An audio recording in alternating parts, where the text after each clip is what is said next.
Hello, everyone.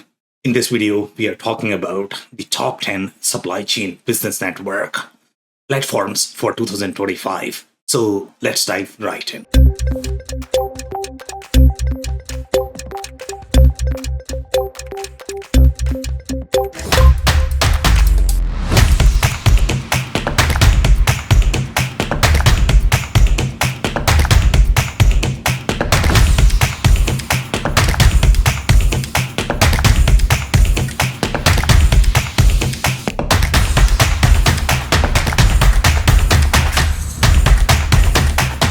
My name is Sam Gupta. I am principal at Elevate IQ.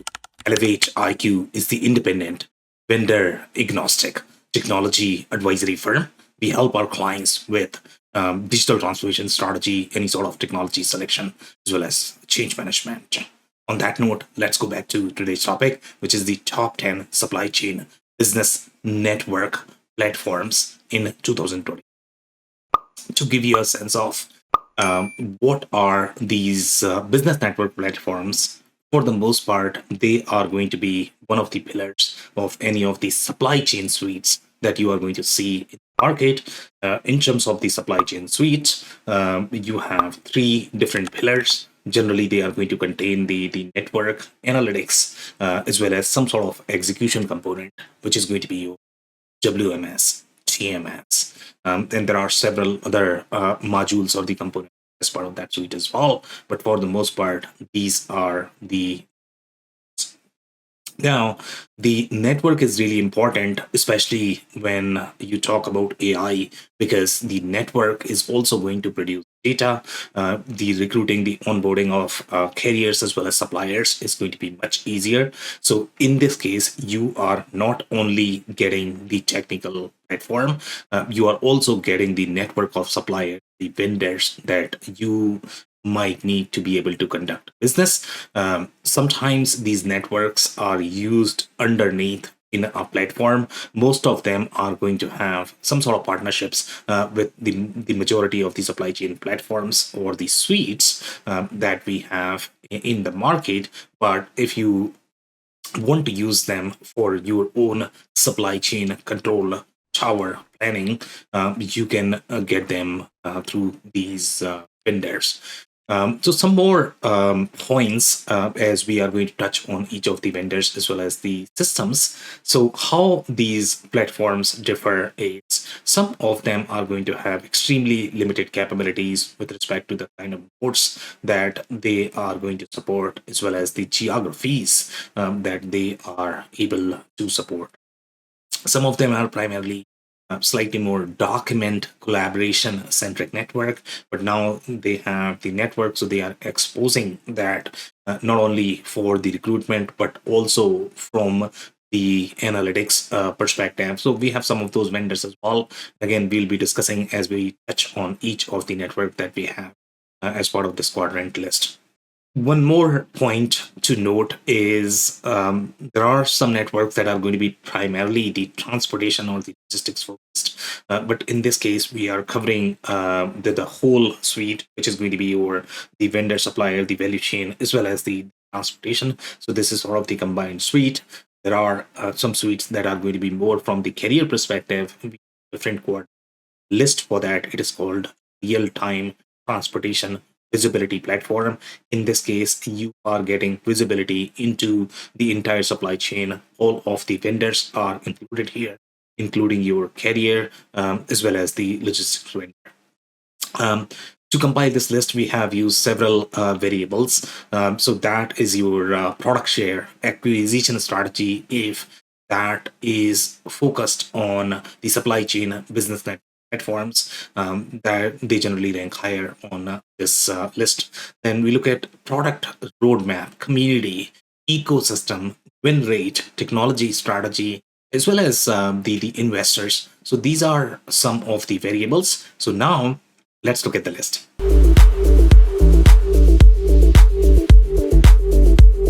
Number 10 on our list is Pagaro. And if you are not familiar with Pagaro, this is the primarily the document exchange network for SMBs. And a lot of these platforms were created because they were either slightly more replacement for EDI centric exchange. Some of these networks are EDI based as well. This is not EDI. This is one of the replacement for EDI. So in this case, they have created slightly more cloud native platform to enable the e-invoicing capabilities. But a lot of them that we have as part of this list are created for that purpose as well. And now they are serving as more of the vendor supplier network as well to be able to enable supply chain recruitment, onboarding, as well as collaboration with the vendors. So they cover a lot of different use cases. In this case, this is the document exchange platform, primarily for SMBs. The comparable here is going to be something like OpenText. OpenText is meant for enterprises. They were always into the enterprise space. They did a little bit of enterprise content management as well. But again, this one is a smaller platform. Some strengths to keep in mind is you are going to have much easier vendor onboarding with this platform, just because they already have a lot of these vendors as part of their and that you can recruit them right away. Sometimes their claim is that you can recruit them with one click. So whether it is one click or a couple of clicks, but definitely the onboarding is easy. The other platforms that we have on this list, they might be slightly more legacy. This is a cloud native modern platform, and this is also e-invoicing enabled, which is a huge benefit for countries, especially if they are going to be in the Europe region or in the developing regions, developing countries. For those countries, the e-invoicing is almost mandatory. So these guys are enabling that. Some limitations to keep in mind is this is really limited to document exchange, even though it's a network. It's not a real network that we have on this list.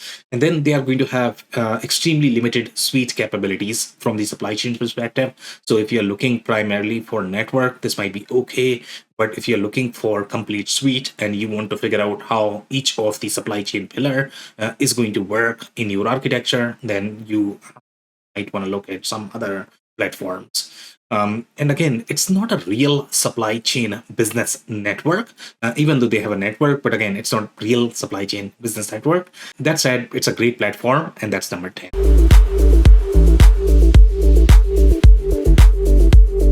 Number 9 on our list is Tessy Square. And Tessy Square is again prevalent in the European market. They were part of the SAP ecosystem, very focused on that. So they are going to have much tighter integration in the SAP ecosystem. But if you look at other platforms, for example, OpenText does very well in the SAP ecosystem as well.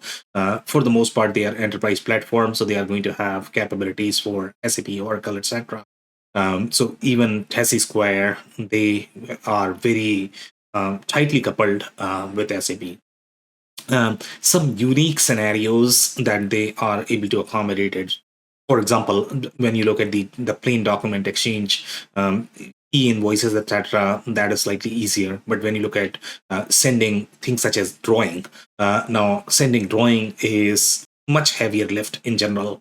To be able to send to vendors. So these guys are able to do that. And then they have a little bit of control tower capabilities as well. So those are some of these strengths. Limitations, again, the network is very limited. It's primarily limited to the European market.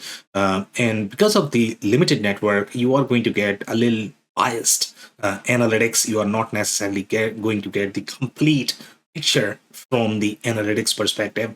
So that's going to be a little con. And then the suite capabilities are not as robust as some of the other platforms on this list. So that's number 9.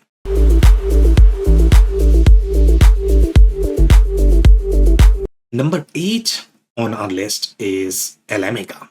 And Alamica was also very carrier centric add-on. It was primarily shipping add-on. So their origin is slightly different compared to the document network. But again, these platforms are used for very similar use cases. So strengths for Alamica is they are very SMB friendly. It's not going to be as big suite, as well as their pricing is going to be SMB friendly. All so that's a huge plus. This one is primarily the carrier centric platform. They were always strong in the logistics side of things. So the actual vendors, the suppliers, the manufacturing suppliers, the engineering vendors, you are probably not going to have those, even though they are covering the similar use cases. It includes the rate shopping. So rate shopping is a very unique module of either TMS or the logistics side of things. So these guys have that. So that's going to be a strength. And then if you look at some of the specific industries, for example, chemical and process centric industries, for these, the kind of processes you are going to have, the kind of document exchange you are, their products are very unique. The quality processes and the document exchange that you are going to require for those quality processes is going to be very unique, and that's where Alamica really shines. Some limitations. Again, even this is not a real supply chain business network, even though they have a lot of carriers as part of their platform. And it's a document exchange and a small shipping software. There are many different shipping software, but they don't necessarily position themselves as the network for Alamica. They are positioning themselves as the network as well. So that's a little limitation there. And then obviously the network is going to be very small for the most part. If you're looking for the carrier centric add-on, then Alamica is going to be a great fit. It might not be the best fit as a business network, but that's number 8.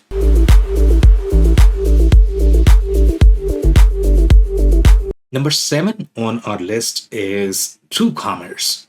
And TrueCommerce is a very similar positioning, but they are primarily the EDI vendor, and they are probably one of the major EDI vendors, and they always had a big presence, from the EDI perspective. So now some of the strengths to keep in mind is easy connectivity with trading partners, and it's extremely SMB friendly. So those are going to be some of these strengths. The limitations to keep in mind, again, since this is more of the EDI network, it's not necessarily the supply chain business network. You cannot use them for your onboarding collaboration, even though you might be able to accomplish some of the collaboration centric scenarios using the EDI messages. But the bottleneck here is the EDI technology.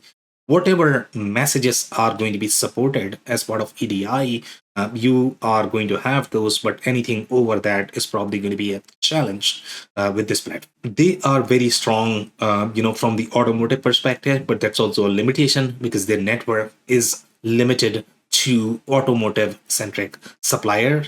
And in this case, the limited insights and the network size, it's not going to be as big sample size as some of the other platforms on this list. So that's number 7.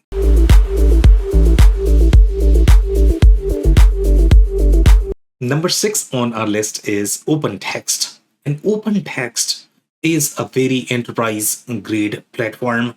They were very heavily penetrated from the enterprise content management perspective. They are probably one of the top platform in the enterprise space, and you are going to find them in the SAP Oracle-centric ecosystems. But again, their positioning is very similar in terms of the document exchange, in terms of the vendor collaboration.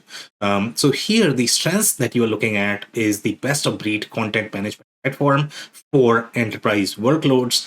They are not only used in the manufacturing distribution-centric scenarios, but they are also used by some very regulated verticals, banking, insurance, etc., when they have to exchange the documents. So they are used in a real document exchange scenario, but from the manufacturing distribution perspective, their network is not going to be as strong.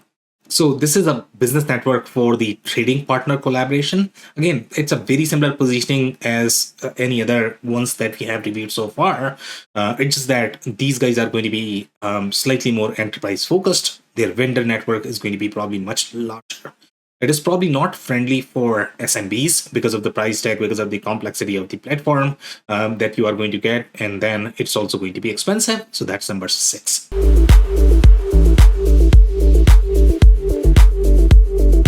Now, number 5 on our list is Kaxis, and they have acquired a company called MPO, and that's how they got their network. Otherwise, they were primarily slightly more SNOP platform, but now because of that, they have the network plus the SNOP capabilities as well. So some strengths to keep in mind is now that the planning plus network is included as part of the suite, so you're going to have much tighter integration. If you're looking for network, if you don't have access to these data sets and you are looking for a partner that can provide these data along with the technology platform, that's going to be the benefit of an Access MPO. And then, especially in the SAP and Oracle, customer base, this one is going to be very complementary because you are getting the data as well. So your planning is going to be much richer. You are not just relying on your own data. You are getting a lot more data that might be missing from your data sets. So that's a huge plus for Kinaxis MPO. And then when you talk about topics such as your decision grade intelligence, and for decision grade intelligence, you will require much larger sample size from the industry data perspective for you to be able to confidently forecast these data sets. And that's what you are going to get from Kinaxis. Some limitations to keep in mind is it does not have as strong execution component. If you want execution to be tightly embedded with your network capabilities as well, we have some other suites as part of this quadrant. They are also going to include the execution component, which is your WMS, TMS. But in this case, they are not going to have the execution component. But that loose coupling also helps in some industries where companies don't want to tight couple their planning with the execution component. So it has plus or minus depending upon how you want to design your architecture. The network is not as strong as its competitors. So again, the sample size that you have from the network perspective, it's not as broad, it's not as comprehensive. So that's a little limitation, and that's number 5.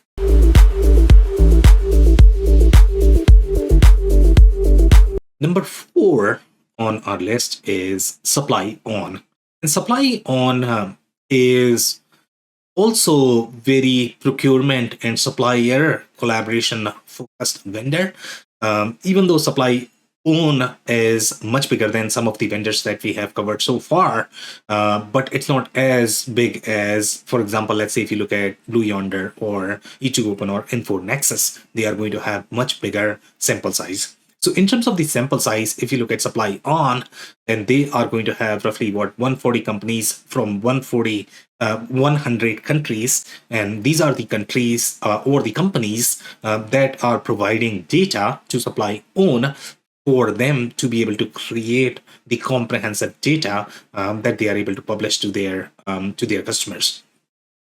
And primarily focused on the procurement network as well as e-invoicing. Even these guys are primarily focused on e-invoicing as well, as we have seen with some other vendors on this list. But again, this is a real business network compared to the other ones.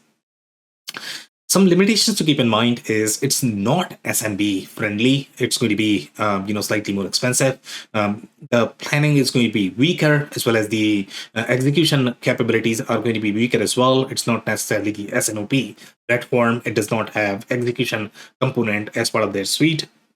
So depending upon what you're looking for, if you're looking for a business network, this could be a great siloed business network without getting the other capabilities that might not be relevant to you. But if you're looking for a combined suite, this might be right. And again, it's not as comprehensive as the other platform. They have a lot more capabilities in general. So that's number 4.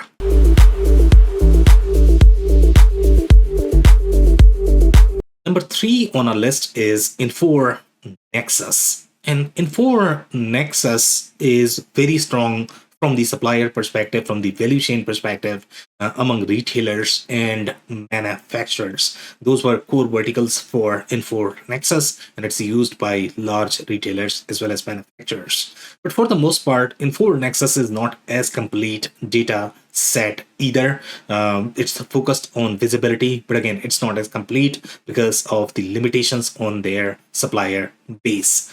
The strengths to keep in mind is it is integrated with some other Infor solutions. So it's going to be much bigger suite compared to the other siloed platforms that we have seen so far on this quadrant.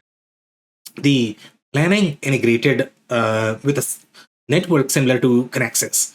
So in this case, you are going to get network plus planning because they have both. Some of them are going to have only network, so you are at least going to get that. They also have integration with some other components, for example, ERP centric components. But for the most part, it is the visibility platform, and it also has network, which is limited compared to the other. And collaboration, orchestration, as well as global trade compliance and global trade collaboration capabilities are going to be built as part of this platform. So those are some of these strengths. Limitations to keep in mind is the execution component is not going to be as rich. When you compare this with other platform, then they have much richer execution capabilities from the compliance perspective, etc. But Infor Nexus is going to be limited in that area. It's not as SMB friendly. Again, it's a very mid-market or the upper mid-market or the enterprise-centric platform. So it might not be as SMB friendly because of the price tag and the capabilities that you are going to have as part of the platform. And their ecosystem is going to be limited as well. So you might not be able to find the consulting-based consultants easily. So that's number 3.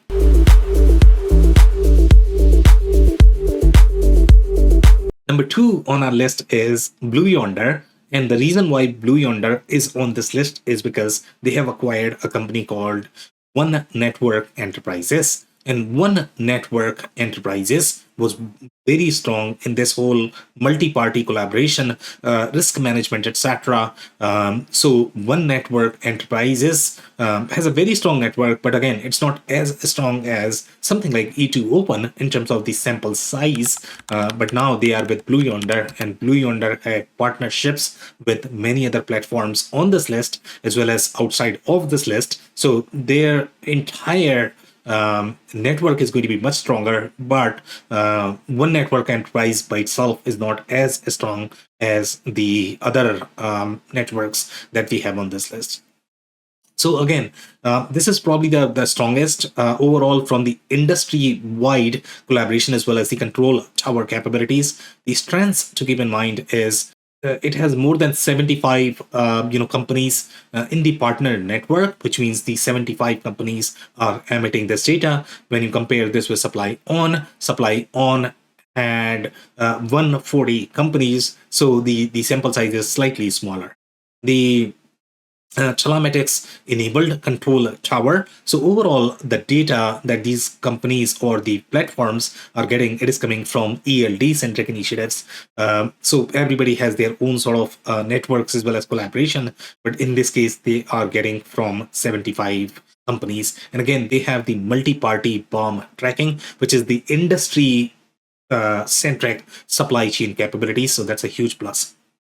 Limitations to keep in mind is that this is not SMB friendly. The price tag is going to be much higher. And then you are going to have a little lockup with respect to your Blue Yonder acquisition. If your goal is to get only the network piece, then here you are getting the suite as well, just because of that acquisition, as well as the network is not as comprehensive. It's limited. So that's number 2.